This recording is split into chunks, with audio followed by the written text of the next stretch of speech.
Hola, buenas tardes. Vamos a hacer el siguiente examen. Selectividad física de Castilla-La Mancha. Examen de julio de 2019. Opción A. Leemos el primer ejercicio. Una sonda espacial de 500 kilogramos orbita un planeta enano de 2.370 kilómetros de diámetro, empleando 3 horas y 10 minutos en completar cada vuelta.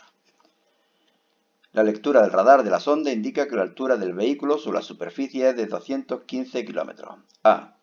Calcular la masa del planeta enano. Bien, vamos a hacer el apartado A.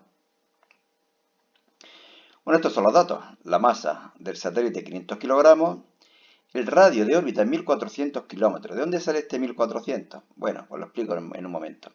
2370, el diámetro lo dividimos por 2 y le añadimos 215. Ese sería el radio de la órbita, 1400 kilómetros, que luego habrá que pasar a metro, evidentemente.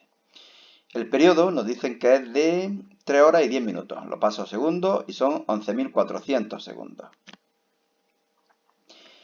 Bien, ¿qué hago aquí? Igualo la velocidad, que es lineal, que es constante, puesto que estamos suponiendo una órbita circular, será igual al espacio partido tiempo. 2pi r, que es el espacio, partido el periodo, que es el tiempo. Y esa velocidad también será la velocidad orbital, que como sabéis es igual a la raíz cuadrada de la constante de gravitación por la masa del planeta dividido el radio de la órbita. Para despejar la masa del planeta elevo todo al cuadrado. Despejo la masa y obtengo esta expresión, 4pi cuadrado r cubo dividido gt cuadrado. Bueno, ahí lo conozco todo. El radio, la constante de gravitación, el periodo, el radio de órbita, etc. Y obtengo un valor de 1,25 por 10 elevado a 22 kilogramos. ¿Este es un resultado razonable? Siempre hay que estar pensando en ello. Bueno, recordar que la masa de la Tierra es 6 por 10 elevado a 24 y por lo tanto 10 elevado a 22 es 100 veces más pequeño. Teniendo en cuenta el 1,25, pues no sé, unas 500 veces más pequeño, de masa. Bueno, parece razonable. Apartado B, calcular la velocidad y la energía mecánica de la onda. Para calcular la velocidad lo único que tengo que hacer es utilizar o esta ecuación o esta ecuación. Yo he utilizado las dos, para que veáis cómo tiene que salir el mismo resultado. V es igual a 2πr partido t, lo conozco el radio de giro, conozco también el periodo, y obtengo un valor de 771,6 metros por segundo. Y con la otra ecuación, con la de la velocidad orbital, también lo conozco todo, y obtengo un valor de 771,7 metros por segundo. Como veis, no es exactamente igual y esto se debe pues, a pequeñas diferencias por las aproximaciones en los diferentes cálculos. La energía mecánica es igual a la suma de la energía cinética y potencial, pero al final la expresión que me queda para los satélites que están orbitando, solamente en este caso, es igual a menos g por la masa de los dos cuerpos, el del planeta y el del satélite, y dividido 2r. Aquí de nuevo lo conozco todo y obtengo un valor de menos 1,49 por 10 elevado a 8 julio. Siempre la energía mecánica tiene un valor negativo. Bueno, en el apartado C, lo que me preguntan es que suponiendo que la sonda maniobra modificando su distancia a la superficie y alcanzando una altura mayor, ¿se incrementará o disminuirá su velocidad orbital? Disminuye. Cuanto más alto esté un satélite sobre la superficie del planeta, menor es la velocidad. Es lo que ocurre, por ejemplo, con los planetas. Mercurio va muchísimo más rápido que Urano. Aquí lo podemos explicar de esta forma. La velocidad orbital es inversamente proporcional a la raíz cuadrada del radio orbital. Por ello debe disminuir su velocidad. Aquí lo tenemos. Cuanto mayor sea el radio, menor va a ser la velocidad. ¿De acuerdo? Bueno, pues he hecho el primer ejercicio. Vamos a hacer el segundo. Lo leemos. Fijaros que le he puesto una letra bastante más pequeña porque si no, no cabía en un folio todo. Así de esta forma he intentado que quepa todo aquí. El apartado A, lo leemos. Dice, tenemos 3 cargas positivas fijas, cada una de ellas de 1 microculombio, colocadas tal y como se indica en la figura y donde A vale 3 metros. Este es el esquema parecido, he logrado hacerlo al que venía en el examen. Fijaros que una carga la tenemos situada en el punto menos A0, otra en el 0A y otra en el 0 menos A. Y las tres valen 1 microculombio. Las tres positivas. Apartado A. ¿Cuánto vale el potencial eléctrico en el punto A0? Es decir, en este punto. Bueno, el potencial eléctrico es un escalar, así que lo único que tengo que hacer es sumar los tres. El potencial total será igual a V1 más V2 más V3. Recordad que el potencial eléctrico es K por Q partido R. K vale lo mismo, por lo tanto puedo sacarlo factor común. Y luego tendría que poner Q partido R, Q partido R y Q partido R. Pero estas dos cargas son iguales y estas dos distancias son iguales. Por lo tanto, puedo poner una de ellas y multiplicarla por 2. Es lo que he hecho. 2 por... ¿Cuánto vale esta carga? 10 elevado a menos 6. ¿Cuánto vale esta distancia? Bueno, Pitágoras. Si esto vale 3 y esto vale 3, 3 al cuadrado 9, más otros 9, y esto sería raíz de 18. ¿De acuerdo? Aquí. Y ahora la otra carga. ¿Cuánto vale? 10 elevado a menos 6. Distancia, 3 y 3, 6. Obtengo un valor de 5.742,6 voltios. Positivo, puesto que las cargas son positivas. Apartado B. ¿Qué carga negativa tendríamos que fijar en el punto A0? Es decir, aquí en este punto ahora vamos a poner una carga negativa. Para que manteniendo todas las cargas en sus posiciones, es decir, que estas tres las dejo como están, el campo eléctrico en el origen de coordenadas, en el punto 0, 0, aquí, fuese el doble que cuando no estaba la carga negativa. Bueno, los campos eléctricos en el punto 0, 0 debido a estas dos cargas se anulan. Fijaros que esta carga es positiva, por lo tanto el campo eléctrico de la primera carga iría hacia arriba y el de la segunda carga iría al revés. Si esta es la primera carga, el campo eléctrico que crea sería hacia abajo y esta carga, que es positiva también, crearía un campo eléctrico hacia arriba. Pero estos dos campos eléctricos se anularían. ¿Por qué? Pues porque las distancias son iguales y el valor de las cargas también son iguales.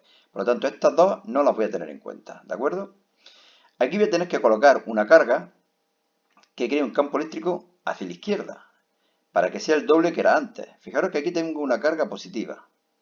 Por lo tanto, en este punto creará un campo eléctrico hacia la derecha. Y si aquí sitúo una carga eléctrica, también formará o creará un campo eléctrico hacia la derecha. Y tendrá que tener el mismo valor absoluto que esta carga, para que el campo eléctrico total sea el doble que anteriormente.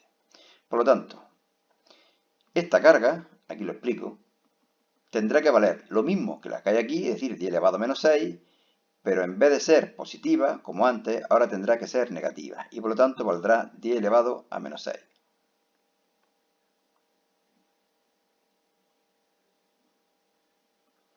Bien, leemos el apartado C. Este problema es larguillo, ¿eh? Una vez que las cuatro cargas están en su posición, es decir, tenemos estas tres más otra carga aquí, pero ahora negativa, calcular la fuerza que las otras tres ejercen sobre la carga positiva situada en menos A0. Es decir, sobre esta carga, estas tres van a ejercer una fuerza. Esta es positiva, por lo tanto, la fuerza iría hacia allá. Esta es positiva, por lo tanto, la fuerza iría hacia allá. Y esta es negativa, y por lo tanto, la fuerza iría hacia acá. Ahora, ¿qué ocurre? Que la fuerza ejercida por la primera carga, supongamos que esta, que vendrá hacia acá, y la ejercida por esta, que irá hacia allá, sus componentes horizontales se van a sumar, pero sus componentes vertical, una hacia arriba y otra hacia abajo, se van a anular. Y por lo tanto, yo no voy a calcular la componente vertical de las fuerzas ejercidas por estas dos cargas. Y esta evidentemente no tiene componente vertical, así que solamente vamos a tener componentes horizontales. Cuando yo calcule la componente horizontal de esta fuerza, que va a venir por aquí, como este ángulo es de 45 grados, lo único que tendré que hacer será calcular el módulo de la fuerza y multiplicar por raíz cuadrada de 2 partido por 2. Lo vemos. Las componentes verticales de las dos cargas situadas en el eje Y se anulan entre sí, lo que habíamos dicho antes. Por ello solo calculamos las componentes horizontales. Llamamos F1 a la componente horizontal de las fuerzas creadas por las cargas situadas en el eje Y. Recordáis que son estas dos, a las dos fuerzas horizontales, a la componente horizontal de las dos fuerzas creadas por estas cargas la llamo F1 y a la que crea la carga situada aquí le voy a llamar F2. Bien, pues F1 como vector es igual a menos F1i, siendo F1 ahora sin la flechita el módulo. Bien, aquí tenemos el signo menos, la constante K que vale 9 por 10 elevado a 9, las dos cargas que valen 10 elevado a menos 6 y 10 elevado a menos 6, y la distancia al cuadrado, recordar que antes era raíz de 18, pues como es al cuadrado será 18. Y multiplicamos por raíz de 2 partido 2, es decir, el coseno o el seno de 45 para calcular la componente horizontal. Y si es una componente horizontal, I. Como va para la izquierda, negativa. Me da este valor, menos 3,54 por 10 elevado a menos 4 y newton. Y ahora calculamos F sub 2, llamando F sub 2 a la fuerza ejercida por la cuarta carga, por la que está en el eje X a la derecha, en el punto A0, que será igual al módulo por, y aquí me he equivocado, vamos a tratar de corregirlo. Aquí va una I, ¿de acuerdo?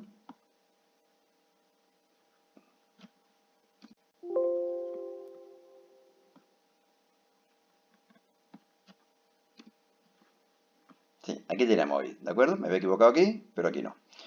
Bueno, pues la constante K, las dos cargas, 10 elevado a menos 6, el módulo de las dos cargas, porque fijaros que una era positiva y otra negativa, pero estoy calculando el módulo de F sub 2, sería 10 elevado a menos 6, 10 elevado a menos 6, y la distancia al cuadrado, que sería 6 al cuadrado.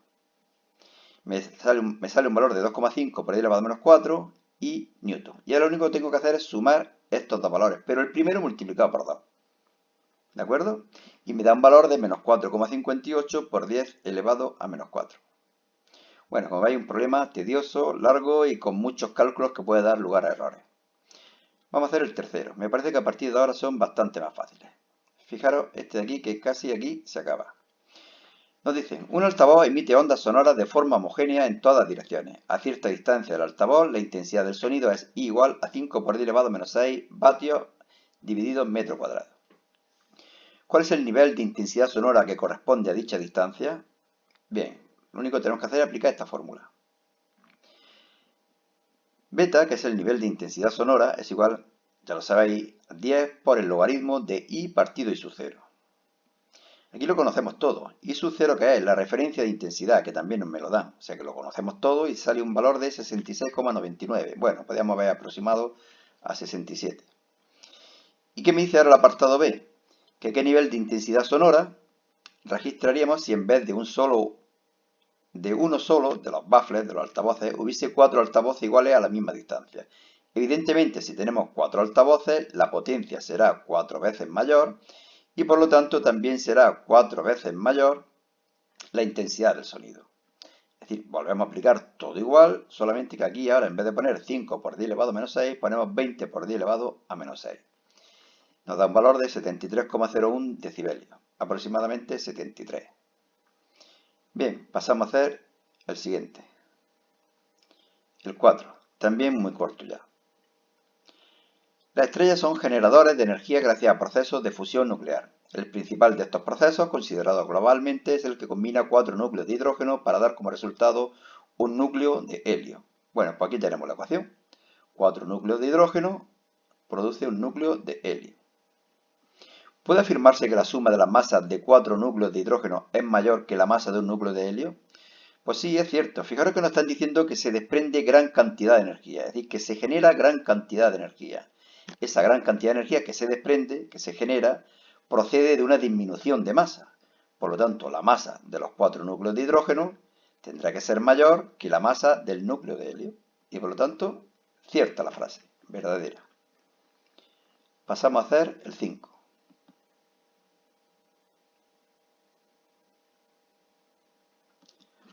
Bueno, esta pregunta es un poco de rollo.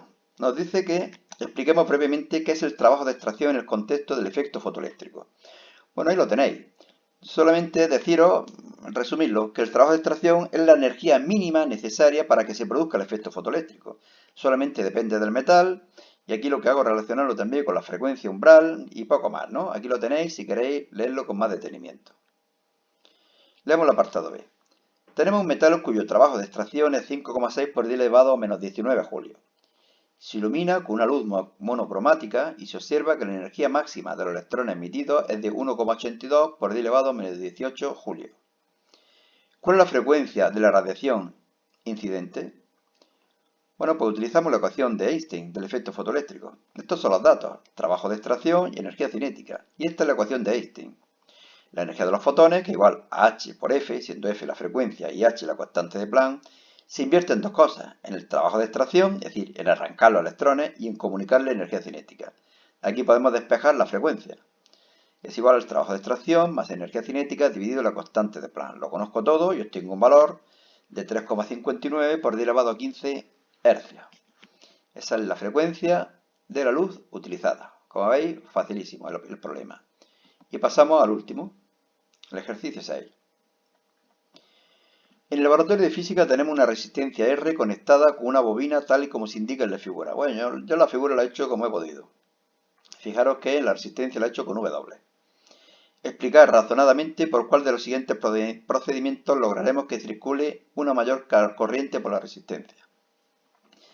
Manteniendo fijo y bien centrado un imán muy potente en el hueco de la bobina, manteniendo fijo un imán potente junto a la bobina pero sin ocupar el hueco, y C, moviendo alternativamente un imán poco potente hacia un lado y otro a través del hueco de la bobina. Bueno, aquí lo que tenemos que tener claro es que se va a producir corriente inducida en el cable de la bobina, en las espiras de la bobina, si conseguimos que cambie el flujo magnético a través de ellas. ¿Y cómo conseguimos que cambie el flujo magnético a través de ellas? Pues acercando y alejando o pasando el imán a través de la bobina, ¿de acuerdo? Del hueco de la bobina. Es decir, la posibilidad C, el apartado C, es el que es correcto. Y bueno, nada más. No ha sido demasiado fácil, ¿eh? Sobre todo el ejercicio ese de las cargas muy tedioso, con muchas operaciones, se puede equivocar uno muchas veces, muchos cambios de unidades, en fin, un poco problemático, pero bueno, tampoco era para tanto. Bueno, pues nada, lo que decimos, cuidado con el bicho y en la casa. Hasta luego, Lucas.